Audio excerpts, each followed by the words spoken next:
Good morning. Today story is the milk problem. तो आज की जो कहानी है वो है दूध की समस्या। तो ये कहानी है एक फार्मर के बारे में। तो एक काफी खुशहाल फार्मर था, बट वो हमेशा जो है वो परेशान रहता था, वो टेंशन में रहता था। तो उसके पास में अच्छे खेत थे, उसके पास में बैलों की भी दो दो तीन तीन जोड़ियां थीं, और उसके पास में लेबर थी, और बहुत अच्छी फसल हो रही थी।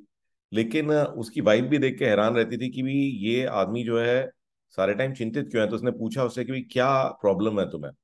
तो उसने बोला कि भी मुझे डर लगता रहता है कि भी कल को जो है ये मेरी फसल जो है बर्बाद ना हो जाए, कोई कीड़ा ना लग जाए, कोई किसी तरीके का कोई पशु ना घुस जाए और मेरे जो जंगली पशु हैं मेरा जो है ये खेत को खराब ना कर दें। ठीक है, कल को कोई बाढ़ आ जाए, कुछ और हो जाए तो क्या होगा, कि ये इतने सुंदर खेत हैं ये बर्बाद हो जाएंगे। तो वाइफ ने काफी समझाने की कोशिश करी कि देखिए ऐसा तो जो है अभी हुआ तो है नहीं, तो उसके बारे में चिंता करने की क्या जरूरत है। बट फार्मर जो है इस बात को जो है समझ नहीं रहा था, और वो चिंता उसे खाई जाती थी, और इस वजह से वो बहुत ही चिड़चिड़ा और बहुत ही खराब स्वभाव का हो गया। तो फिर एक दिन जो है वाइफ को पता लगा कि एक बौद्ध भिक्षु जो है वो आए हुए हैं गांव के अंदर में, और वो ठहरे हुए हैं। तो वो जो है उसने उनसे थोड़ा समय मांगा, और दोनों हस्बैंड और वाइफ जो है वो दोनों बौद्ध भिक्षु के पास चले गए।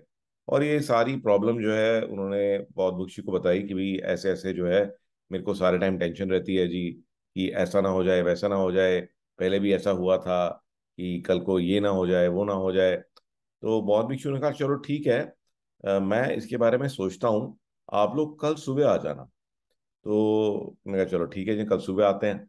जब कल सुबह वो पहुंचे तो उन्होंने एक अजीब सा दृश्य देखा कि बौद्ध भिक्षु बैठे हुए हैं, बड़े ही परेशान से लग रहे हैं। कभी अपना सिर को हाथ लगा रहे हैं, कभी हाथ जो है पाँव पे पटक रहे हैं, और सामने अपने एक गिलास दूध का रखा हुआ है। तो ये देख करके वो बड़े हैरान हुए कि भी ये इतने परेशान हो रहे हैं, और ये दूध को लेके ये क्या माजरा है, क्या से ये हो क्या रहा है। उन्होंने पूछा कि अरे क्या हुआ गुरुजी, क्या बात है, आप इतने परेशान क्यों दिख रहे हैं।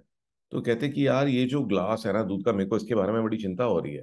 ठीक है, और ये कि जो है कहीं गिर ना जाए, कोई इसे गिरा ना दे, कोई बिल्ली आके पी ना जाए इसको, कोई जो मेरा शिष्य है वो ना इसको ले जाए, या वो इसको पी ले।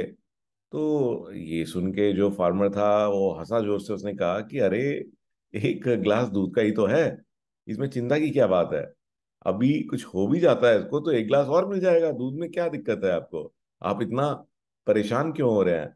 और वैसे भी तो अभी तो बिल्कुल सही है ये, आप अभी इसको एंजॉय करिए, इसको पी लीजिए। तो जो बौद्ध भिक्षु थे उन्होंने कहा कि मैं भी तो यही समझाने की कोशिश कर रहा हूँ तुम्हारे को, कि तुम्हारे भी अभी जो तुम्हारे खेत है वो बहुत बढ़िया है, बहुत अच्छे हैं, उनको एंजॉय करो, कोई प्रॉब्लम थोड़ी है। और तुम चिंता करे जा रहे हो कि ये हो जाएगा वो हो जाएगा, अभी तो एंजॉय करो। ठीक है, और अगर प्रॉब्लम हो भी जाएगी, ठीक है ना, तो तुम मेहनत करके फिर से सही कर लोगे। ये ऐसा तो है नहीं कि ये प्रॉब्लम पहले नहीं आई है या तुमने पहले फेस नहीं करी है। जैसे तुमने पहले फेस करी थी, तो उसके लिए उनको उस उन परेशानियों को या उन प्रॉब्लम्स को ओवरकम करने के लिए जो हिम्मत है, जो भी करेज है, या जो भी उसके लिए आपको आइडिया चाहिए होगा, रिसोर्सेज चाहिए होंगे उस प्रॉब्लम को सॉल्व करने के लिए, वो भी उस समय पे आ जाएंगे। तो व्यर्थ में चिंता क्यों कर रहे हो। तो ये सुन करके फार्मर की जो ट्यूबलाइट है वो जल गई। उसने कहा कि हाँ आप बिल्कुल सही कह रहे हो, कि मैं बेकार में व्यर्थ ही चिंता कर रहा था, कि हाँ अगर कोई परेशानी होती भी है तो उस समय पे मैं उस परेशानी का कोई ना कोई हल तो ढूंढ ही लूंगा। तो गाइज यही चीज जो है हमारे साथ भी रहती है, और चाहे बिजनेस में हो चाहे जॉब में हो, हम सारे टाइम परेशान रहते हैं कि कल को ऐसा ना हो जाए वैसा ना हो जाए।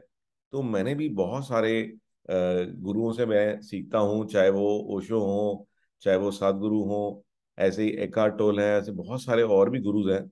और जो भी एंटरप्रेन्योर्स हैं उनका मैं देखता हूँ कि सारे टाइम ना चाहे कितना भी पैसा कमा लें, तो हमेशा एक चिंता रहती है कि हाँ हम आगे आगे कैसे पहुंचेंगे, ये कैसे होगा, कल को ये ना हो जाए वो ना हो जाए। और जो भी उनका जो उनके पास वेल्थ है, ठीक है, जो भी कुछ उन्होंने इकट्ठा कर लिया है, उसको कभी भी इंजॉय नहीं कर पाते हैं, क्योंकि हमेशा वो फ्यूचर के बारे में चिंतित रहते हैं। तो उनके लिए मैं बोलूंगा कि रिप्लेस फ्यूचर विद ट्रस्ट। तो ये जो वर्ड फ्यूचर है, यानी कि जो आप भविष्य के बारे में सोचते रहते हैं, ठीक है ना, उसको जो है अपनी आस्था से रिप्लेस करिए। आप यहाँ तक भी तो पहुंचे हैं, यहाँ तक आप कैसे पहुंचे हैं?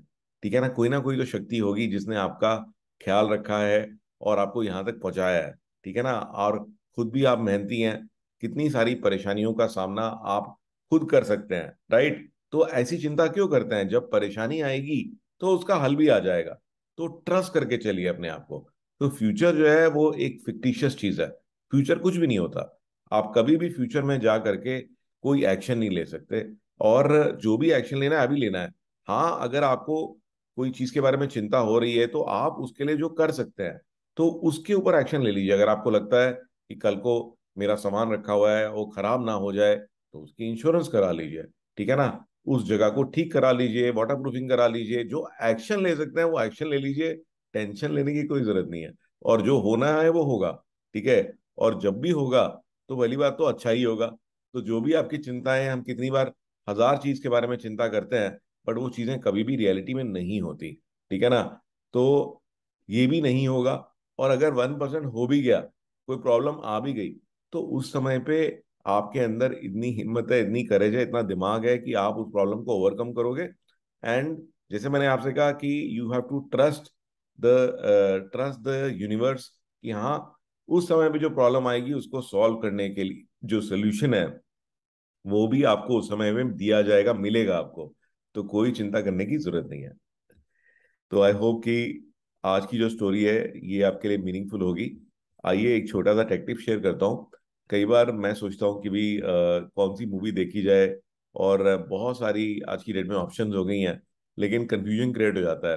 तो इसके लिए एक ये बहुत अच्छी वेबसाइट है, agoomovie2watch.com। एंड इसके अंदर में बहुत अच्छे से देखिए इन्होंने ना क्या कर रखा है कि सारी मूवीज का इन्होंने सजेशन दिया हुआ है जो इनके खुद के लोगों ने देख करके क्यूरेट किया है। तो आप देखेंगे कि देखिए सारी मूवीज इधर दिखाई देंगी आपको कि जो आप देख सकते हैं। और किसी भी मूवी पे क्लिक करेंगे, जैसे देखिए बड़ी इंटरेस्टिंग मूवी है रोबोट एंड फ्रैंक। मैंने भी नहीं देखी है। ये भी एक ओल्ड आदमी है, उसके बच्चों ने उसे रोबोट गिफ्ट कर दिया। और एक्चुअली में ये आदमी जो है पहले पुरानी लाइफ में चोर था। तो इसने कहा कि रोबोट बड़ा अच्छे से ख्याल रख रहा है मेरा, अब इससे मिल करके चोरी भी करा सकते हैं। ठीक है ना। मैं तो बुढ़ा हो गया था लेकिन ये रोबोट तो मेरे साथ है अब। तो दिस इज वेरी इंटरेस्टिंग। इसका पूरा सिनॉप्सिस क्या है तो देख रहे हैं कि यहाँ पे आप ये सारा कुछ देख सकते हैं। तो ट्राई करके देखिए और मुझे बताइए कि ये वेबसाइट कैसी लगी आपको, और इसके अंदर जो सजेशन है वो कैसे लगे। तो I look forward to hearing from you. So bye bye and take care.